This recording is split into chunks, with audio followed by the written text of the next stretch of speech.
নমস্কাৰ মৰমৰ ছাত্ৰ ছাত্ৰীসকল ইতিমধ্যে আমি তোমালোকক টেন্স সম্পৰ্কীয় তিনিটা ভিডিঅ' ইতিমধ্যে আগবঢ়াইছোঁ আৰু এই তিনিটা ভিডিঅ'ত টেন্স কাক বোলেৰ পৰা আৰম্ভ কৰি আমাৰ প্ৰেজেণ্ট টেন্স আৰু পাষ্ট টেন্সৰ আটাইকেইটা ভাগে আমি আলোচনা কৰিছোঁ। আজি তোমালোকৰ মাজলৈ মই আগবাঢ়ি আহিছোঁ টেন্স সম্পৰ্কীয় অন্য এটা ভিডিঅ' দিবলৈ, সেইটো হ'ল ফিউচাৰ টেন্স। ফিউচাৰ বুলি ক'লে তোমালোকৰ মনলৈ কেনেকুৱা ধাৰণা এটা আহে? ইতিমধ্যে মই প্ৰথম দিনাই কৈছিলোঁ যে ফিউচাৰ মানে হ'ল যিটো আগলৈ হ'ব। যদি আমি আজিৰ দিনটো প্ৰেজেণ্ট বুলি ভাবোঁ, কাইলৈৰ দিনটো ফিউচাৰ হ'ব। এতিয়া তোমালোকক যদি মই সোধোঁ what is your aim in life, what is your aim in life বুলি ক'লে তোমালোকে হয়তো ক'বা my aim in life is to be a doctor, my aim in life is to be a teacher etcetera. তাৰ মানে কি? তোমাৰ জীৱনৰ লক্ষ্য কি যদি মই সোধোঁ, তাৰমানে কি বুজি পাইছা? তাৰমানে আজিৰ অৱস্থা নহয়, তোমালোকে যেতিয়া শিক্ষাগত মানদণ্ডৰ এটা নিৰ্দিষ্ট পৰ্যায়লৈ যাবা আৰু যেতিয়া জীৱিকাৰ কাৰণে কিবা এটা পথ বাছি ল'বা, তেতিয়া তোমালোকে কি পথ ল'বা, অৰ্থাৎ আজিৰ পৰা বহুদিন পিছত যিটো ঘটনা হ'ব সেইটো সোধা হৈছে। গতিকে তোমালোকে ফিউচাৰ সম্পৰ্কে ধাৰণা এটা মোটামুটি পাইছা। তো আজি আমি প্ৰেজেণ্ট আৰু পাষ্ট টেন্সৰ নিচিনা আমাৰ ফিউচাৰ টেন্সৰো 4টা ভাগ আছে। এই ভাগকেইটা আমি আলোচনা কৰিবলৈ লৈছোঁ। প্ৰথম ভাগটো একেই বাকীকেইটা টেন্সৰ নিচিনা, ফিউচাৰ ইনডেফিনিট টেন্স।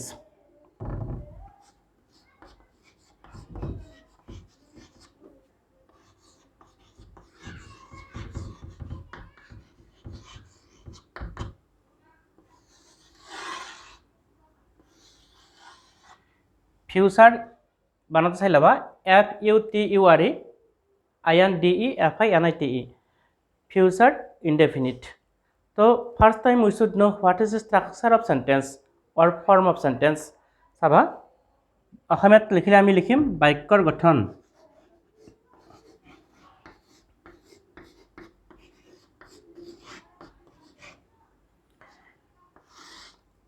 আমি জানো আমাৰ যিকোনো টেন্সৰে বাক্যৰ গঠন লিখিবলৈ হ'লে প্ৰথমতে আমাক লাগিব ছাবজেক্ট। মই ইয়াতে সংক্ষেপতে এছ কৰি দিছোঁ, এছ মানে বুজি ল'বা ছাবজেক্ট বুলি। তাৰপিছত আমাক লাগিব দুটা শব্দৰ যিকোনো এটা, সেই দুটা হ'ল শ্যাল নাইবা উইল, শ্যাল নাইবা উইল দুটাৰ যিকোনো এটা লাগিব, প্লাছ লাগিব V1 আৰু প্লাছ O। ছাবজেক্টটো মতে হৈ শ্যাল নহ'লে উইল, তাৰপিছত ভাৰ্বৰ প্ৰেজেণ্ট ফৰ্ম আৰু তাৰপিছত আমাক অবজেক্ট লাগিব। এতিয়া আমি ব্যৱহাৰ শিকিম, তোমালোকে ব্যৱহাৰটো লিখি ল'বা, মই কৈ আছোঁ।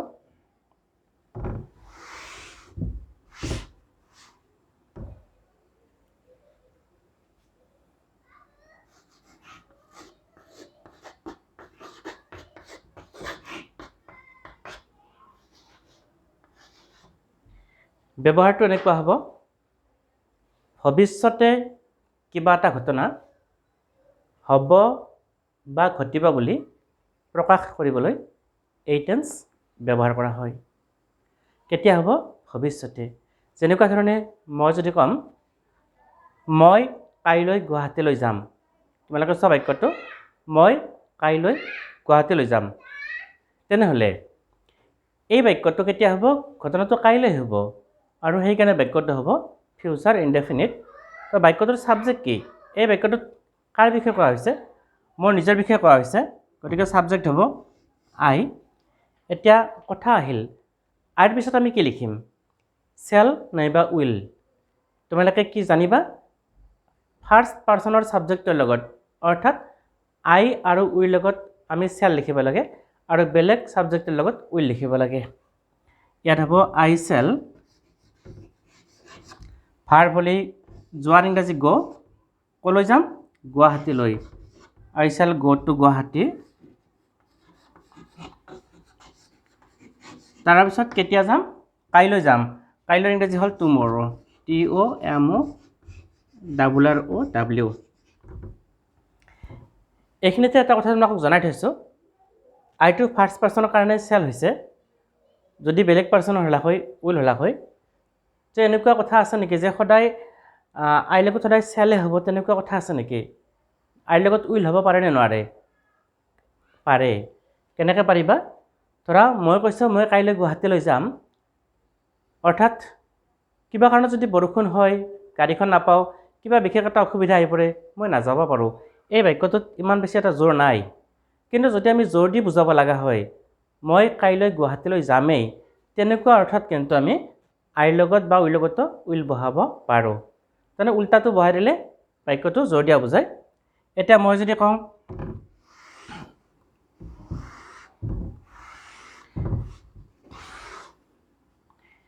তেওঁলোকে কাইলৈ ঘৰটোত ৰং কৰিব চাবা তেওঁলোক হ'লে ছাবজেক্ট কি হ'ব বাক্যটোৰ তেওঁলোক আৰু তেওঁলোকৰ ইংৰাজী হয় দে তাৰপিছত কি হ'ব দেৰ লগত কি বুলি কৈছোঁ আমি উইল হ'ব দে উইল আমাক ভাৰ্ব লাগিল ভাৰ্ব হ'ল ৰং কৰা ইংৰাজী হ'ল পেইণ্ট ক'ত ৰং কৰিব ঘৰটোত পেইণ্ট দি হাউচ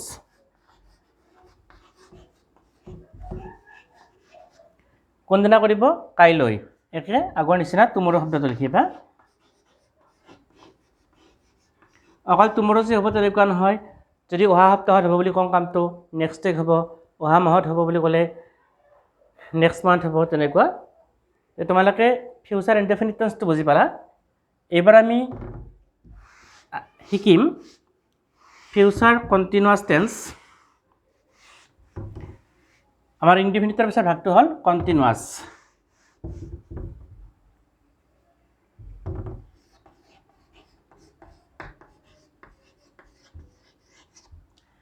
CONTINUOUS কণ্টিনিউৱাছ তোমালোকে ইতিমধ্যে বাকীকেইটা টেন্স শিকাতে নামটো পাইছিলা তো ফাৰ্ষ্ট টাইম চাবা ফিউচাৰ কণ্টিনিউৱাছ টেন্সৰ বাক্যৰ গঠনটো কেনেকুৱা হ'ব আমি ইতিমধ্যে পাইছোঁ যে যিকোনো টেন্সৰে বাক্যৰ গঠনত প্ৰথমতে আমি ছাবজেক্ট লিখিব লাগে গতিকে ইয়াতো আমি ছাবজেক্ট লিখিব লাগিব আমি এটা কথা জানো ফিউচাৰ টেন্সৰ বাক্যত চেল নাইবা উইল কিবা এটা আমি লিখিব লাগে আৰু কণ্টিনিউৱাছ টেন্সৰ বাক্যত আমি এটা বি ভাৰ্বৰ ফৰ্ম লিখিব লাগে আমাৰ যেনেকৈ প্ৰেজেণ্ট কণ্টিনিউৱাছত বি ভাৰ্বৰ প্ৰেজেণ্ট ফৰ্ম এম ইজাৰ আহিছিল পাষ্ট কণ্টিনিউৱাছত বি ভাৰ্বৰ পাষ্ট ফৰ্ম ৱাজ নাইবা ৱেৰ আহিছিল ঠিক তেনেকুৱা ধৰণে ফিউচাৰ টেন্সত বি ভাৰ্বৰ ফৰ্ম বি নিজে আহে বেলেগ ফৰ্ম নাহে বি নিজে আহে চাই ল'বা অৰ্থাৎ গতিকে আমি কি লিখিব পাৰোঁ চেল বা উইল আহিবই চেলৰ পিছতে বি লিখি দিব পাৰোঁ shall be oblique will be আমি একেলগে লিখি দিছোঁ চেল বা উইল আহিবই আৰু বি ভাৰ্বৰ ফৰ্ম আহিবই আৰু বি ভাৰ্বৰ বেলেগ ফৰ্ম নাহে বি নিজে আহে প্লাছ বি ভাৰ্বৰ পিছত আমাক লাগিব ভাৰ্ব কণ্টিনিউৱাছৰ বাক্য হ'লে ভাৰ্বত লাগিব ING আৰু লাষ্টত লাগিব অবজেক্ট যিকোনো কণ্টিনিউৱাছতে ভাৰ্বত আমাৰ ING লাগিব আৰু সেই ভাৰ্বটো বি ভাৰ্বৰ পিছতে হয় তোমালোকে লিখি ল'বা এতিয়া আমি শিকি যাম ব্যৱহাৰ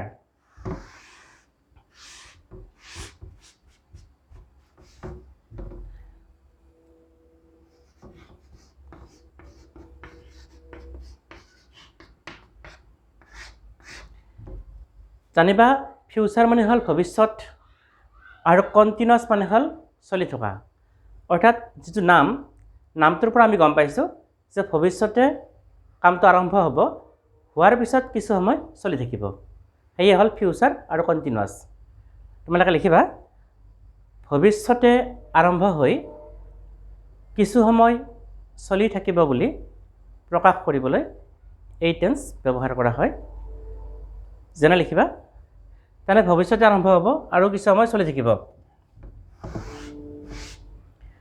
মই যদি কওঁ ৰাখীয়ে কাইলৈ চিঠিবোৰ লিখি থাকিব ধৰা কিবা এটা অনুষ্ঠানৰ চিঠি মানুহক ইনভাইট কৰিব লাগিব গতিকে কি হ'ব ৰাখীয়ে কাইলৈ চিঠিবোৰ লিখি থাকিব কামটো আৰম্ভ হোৱা নাই কাইলৈ হ'ব আৰু কামটো হোৱাৰ পিছত কিছু সময় চলি থাকিব এই বাক্যটোৰ ছাবজেক্ট কি হ'ব ৰাখী ৰাখীৰ পিছত আমি শ্যাল বি বহাম নে উইল বি বহাম যিহেতু ৰাখীটো থাৰ্ড পাৰ্চনৰ লগত উইল বহে গতিকে ইয়াত আমি কি বহাব লাগিব উইল বি আমাক লাগিল ভাৰ্ব হ'ল ৰাইট WRITE ভাৰ্বত লাগিব ING কিন্তু এটা কথা মন কৰিবা ৰাইটৰ শেষৰ আখৰটো কিন্তু ই আৰু যদি শেষত এটা ই থাকে আৰু সেই শব্দটোত যদি আই এন জি যোগ কৰিব লাগে শেষৰ ইটো উঠি যায় গতিকে ৰাইট WRITE আমি ইটো উঠাই দিছোঁ তাত আই এন জি কৰি দিছোঁ ৰাইটিং ৰাখে উইল বি ৰাইটিং ৰাখে লিখি থাকিব কি লিখি থাকিব অবজেক্ট লাগিব আমাক চিঠিবোৰ দ্য লেটাৰ্ছ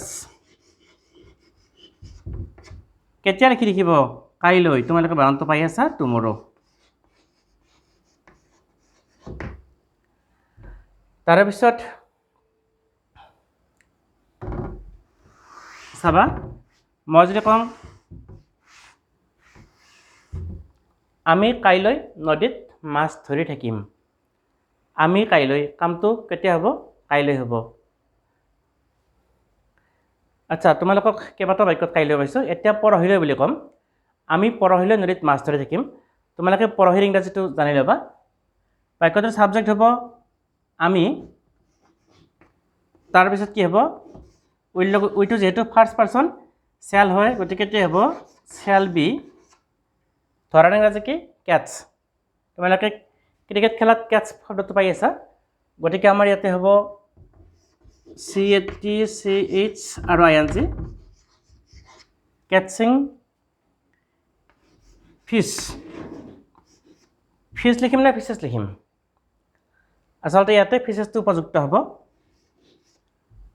ফিছ আৰু ফিছেছ তোমালোকে এটা বেলেগ কথা জানি ল'বা ফিছৰ বহুবচনত কি হয় ফিছৰ বহুবচনত দুটা হয় ফিছটো নিজে বহুবচন হয় লগতে ইয়াছো যোগ হয় তাৰ পাৰ্থক্যটো কি ধৰা তোমাৰ দেউতাই মাছ আনিছে কাৱৈ মাছ 1 কেজি মাছ বজাৰৰ পৰা কাৱৈ মাছ আনিছে আৰু তাত গোটেইকেইটা কাৱৈ মাছ বেলেগ মাছ একো নাই তেতিয়া আমি বহুবচন কৰিলেও কিন্তু ইয়াত যোগ কৰিব নোৱাৰোঁ ফিছে হৈ থাকিব যদি মাছকেইটা মিহলি হৈ আছে কাৱৈৰ লগত গৰৈ পুঠি তেনেকুৱা মিহলি হৈ আছে তেতিয়াহ'লে তাৰ বহুবচনত ফিছেছ হ'ব গতিকে আমি যিহেতু নদীত মাছ ধৰি থাকিম নদীততো আমি আৰু একেজাতীয় মাছ পাম বুলি কথা নাই সেইকাৰণে ইয়াতে ফিছেছ লিখি দিছোঁ কেটছিং ফিছেছ ক'ত ধৰিম নদীত নদীৰ ইংৰাজী হ'ল ৰিভাৰ ইন দ্য ৰিভাৰ এবাৰ কাইলৈ বুলি কোৱা নাই পৰহিলৈ পৰহিলৈ হ'লে কি হ'ব কাইলৈৰ ইংৰাজী হ'ল টুমৰো টুমৰৰ পিছৰ দিনটো পৰহি হ'ব গতিকে ডে আফটাৰ টুমৰো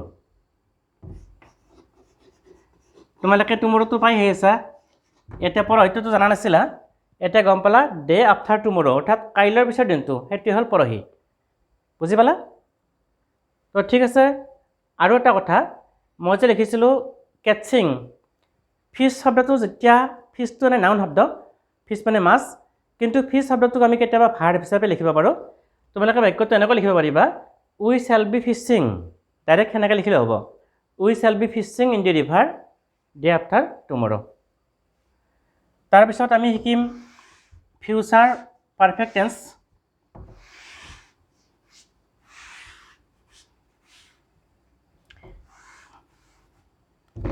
তোমালোকে লিখি ল'বা ফিউচাৰ পাৰফেক্ট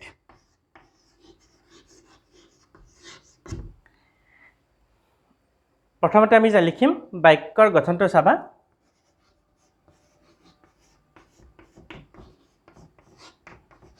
আমাক প্ৰথম লাগিব ছাবজেক্ট ছাবজেক্টৰ পিছত আমাক লাগিব ফিউচাৰ হ'ব লাগিলে আমাক চেল বা উইল লাগিবই আৰু এটা কথা মন কৰিবা কণ্টিনিউৱাছ টেন্সত আমাক যেনেকৈ বি ভাৰ্বৰ ফৰ্ম লাগিছিল আৰু ফিউচাৰ কণ্টিনিউৱাছত বি নিজে আহিছিল ঠিক তেনেকুৱা ধৰণে আমাক পাৰফেক্ট টেন্সৰ বাক্যত কিন্তু হেভ ভাৰ্বৰ ফৰ্ম লাগিব আৰু ইয়াত হেভ নিজে আহিব গতিকে ছাবজেক্টৰ পিছত ডাইৰেক্ট আমি লিখিব পাৰোঁ চেল হেভ নাইবা উইল হেভ তাৰপিছত আমাক লাগিব পাৰফেক্টৰ বাক্যত ভাৰ্বৰ পাষ্ট পাৰ্টিচিপল V3 তাৰপিছত লাগিব যিকোনো পাৰফেক্ট টেন্সৰ বাক্যতে আমাক ভাৰ্বৰ পাষ্ট পাৰ্টিচিপল ফৰ্মটো লাগে এতিয়া চাবা ব্যৱহাৰ শিকিম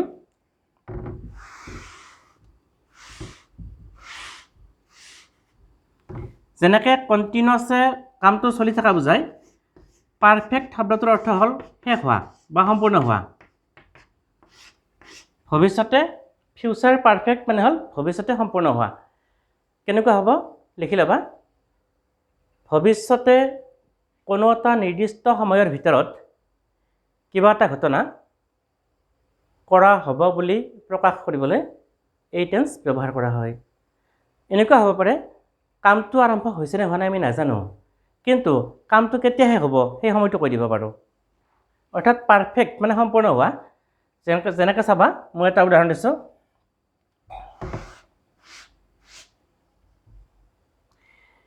মই ক'লোঁ তেওঁলোকে সোমবাৰৰ ভিতৰত কামটো সম্পূৰ্ণ কৰিব বা শেষ কৰিব। চাবাচোন কি হ'ব, তেওঁলোকে ছাবজেক্ট হ'ল দে, কি হ'ব দেৰ লগত উইল হয়, গতিকে দে উইল হেভ হ'ব। শেষ কৰাৰ ইংৰাজী হ'ল ফিনিছ, তাৰে পাষ্ট পাৰ্টিচিপল হ'ব ফিনিছড, অবজেক্ট লিখিব দি ৱৰ্ক। চাবা দেই, ফিনিছ দি ৱৰ্ক সোমবাৰৰ ভিতৰত বাই মানডে। এটা কথা মন কৰা, they will have finish the work by Monday. আচলতে মানডেটো হ'ল বাৰৰ নাম। আমি জানো বাৰৰ নামৰ আগত প্ৰিপজিশ্যন অন বহে, কিন্তু মই ইয়াতে বাই লিখিছোঁ। তাৰ কাৰণটো কি যে চাবা, যদি মই অন লিখোঁ তেতিয়া কেৱল মানডেৰ দিনটোকহে বুজাব। মই এনেকৈ কোৱা নাই তেওঁলোকে কামটো সোমবাৰে শেষ কৰিব, মই কৈছোঁ সোমবাৰৰ ভিতৰত শেষ কৰিব। সোমবাৰৰ ভিতৰত মানে কামটো ছানডে হ'ব পাৰে, ছেটাৰডে হ'ব পাৰে, মানডে হ'ব পাৰে, কিন্তু মানডে পাৰ হৈ টিউজডে নাপায়। অৰ্থাৎ সোমবাৰটো পাৰ হৈ মঙলবাৰটো নাপায়। তাৰ আগত যিকোনো দিনতে কামটো হ'ব পাৰে, ইদিনা হ'ব পাৰে, সেই দিনটোৰ আগতে হ'ব পাৰে, সেইদিনাৰ ভিতৰত বুলি কৈছে। সেইকাৰণে তেতিয়া বাই লিখিব লাগে, এনে কিন্তু মানডেৰ আগত অন লিখিব লাগে। মই যদি কওঁ আমি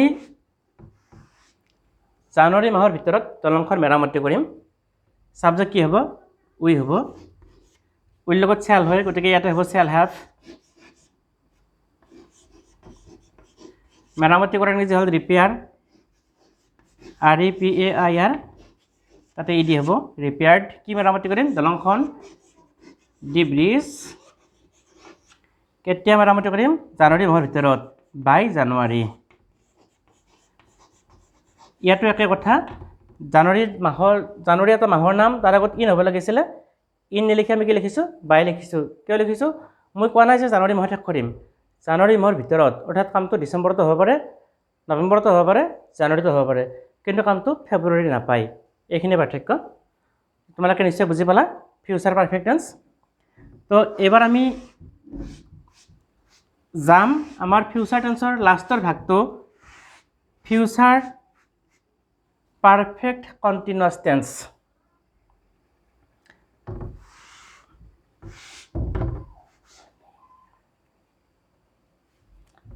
নামটো হ'ল ফিউচাৰ পাৰফেক্ট কণ্টিনিউৱাছ।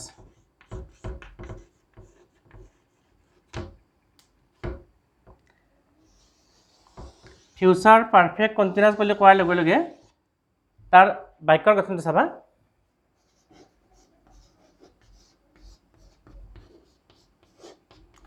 এই টেন্সটোৰ ব্যৱহাৰ সাধাৰণতে অলপ কম হয়, তথাপি আমি যিহেতু 12টা টেন্স শিকিবলৈ লৈছোঁ, আমি শিকাটো ভাল হ'ব।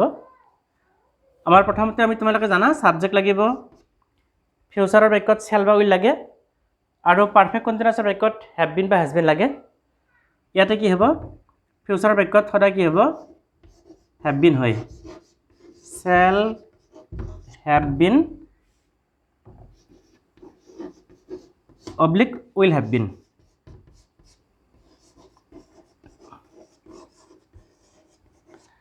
তাৰপিছত য'ত চেল হ'ব তাত চেল হেভ বিন হ'ব, ইয়াতে য'ত উইল হয় তাত উইল হেভ বিন হ'ব। তাৰপিছত কি হ'ব, প্লাছ ভাৰ্ব লাগিব, ভাৰ্বত ING লাগিব, কণ্টিনিউৱাছ নামটো ৰাখিলে ভাৰ্বত ING হয়, plus object. Subject plus shall have been oblique will have been plus verb মানে V1, আৰু ING দিলে V1 হ'ব সদায়, প্লাছ অবজেক্ট লাগিব।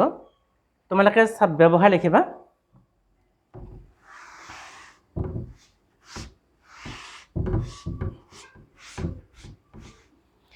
কণ্টিনিউৱাছ আৰু পাৰফেক্ট কণ্টিনিউৱাছৰ পাৰ্থক্য এটাই যে কণ্টিনিউৱাছৰ কামখিনি কম সময় চলে আৰু পাৰফেক্ট কণ্টিনিউৱাছৰ কামখিনি অলপ দীঘলীয়াকৈ চলে।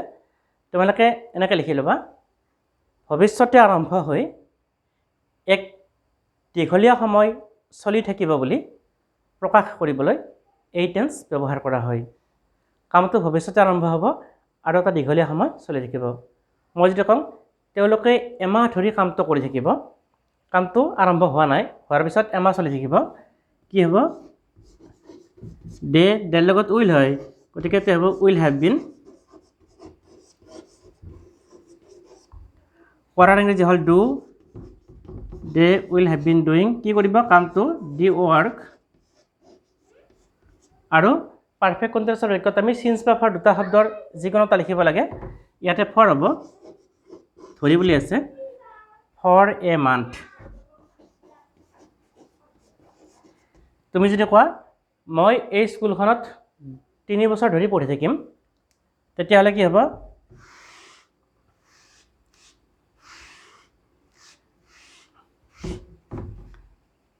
তেতিয়াহ'লে হ'ব মই হ'লে ইংৰাজীত আই হ'ব ইয়াত আইৰ লগত শ্যাল হয় গতিকে হ'ব shall have been I shall have been পঢ়াৰ ইংৰাজী ৰিড তাত আই এন জি হ'ব ক'ত পঢ়ি থাকিম এইখন স্কুলত ইন দিছ স্কুল কেইবছৰ ধৰি 3 বছৰ ধৰি ফৰ 3 years তো মৰমৰ ছাত্ৰ ছাত্ৰীসকল ফিউচাৰ টেন্সৰ আটাইকেইটা ভাগ আমি আলোচনা কৰিলোঁ আশা কৰোঁ তোমালোকে বুজিব পাৰিছা আৰু যদি কিবা বুজি পোৱাত অসুবিধা পাইছা কমেণ্টত জনাবা তোমালোকক ভালদৰে বুজাই দিবলৈ পুনৰ চেষ্টা কৰিম আজিলৈ ইমানতে এৰিছোঁ পৰৱৰ্তী সময়ত বেলেগ ভিডিঅ' লৈ আকৌ আহিম নমস্কাৰ